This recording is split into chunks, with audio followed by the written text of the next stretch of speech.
We've talked on the show a lot about how difficult it is once you have a criminal record as an adult.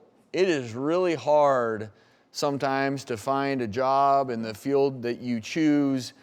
Is that really what's at stake here? Is it because if we treat them as juveniles, they could theoretically, by the time they're 30, record's clean, there's no record at all, and they can go about their lives, and hey, even though they did something when they were 23, we're not going to hold it against them.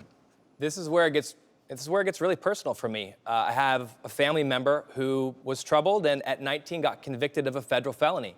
And now, 20 years later, I know he's changed, I know his brain has matured, and yet he cannot vote, he cannot get a professional license, and you better believe that every time he applies for a job, no employer wants to hire a convicted federal felon.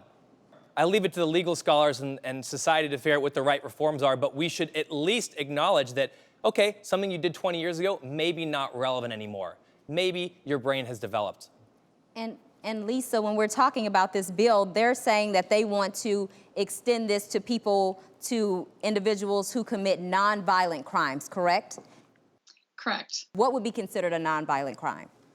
So this is part of the issue that I think Dr. Vaughn alluded to earlier, is you include burglary if it's not a violent without a weapon. You include sexual assaults. There's some pretty heinous crimes that are included in non-violent crimes that are listed in there that I think that the public would be really offended by.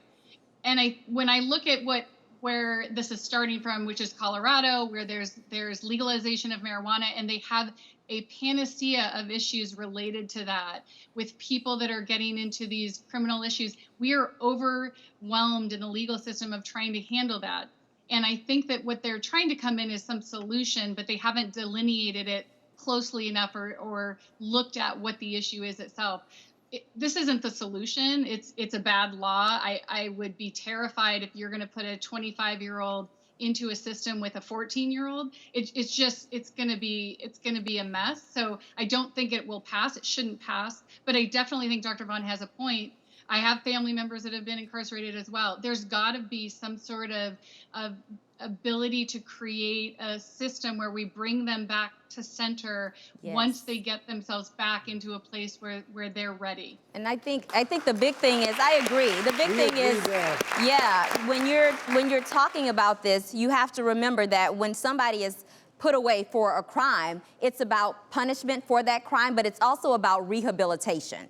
And so whenever we're sending people wherever they're going, whether it's juvie or it's an adult jail or an adult prison, we want to make sure that they have the resources they need to be able to be rehabilitated and to re-enter society if that's what's going to happen. So I like this idea for truly nonviolent crimes. Now, my perception of nonviolent crime is petty theft. Like, it doesn't really encompass all of the things that you described, but I think we definitely need to fix this system, and we need to make sure that all of these people have what they need. What I love, if nothing else, because I could literally talk about this topic for the next hour, is at least it's a conversation starter.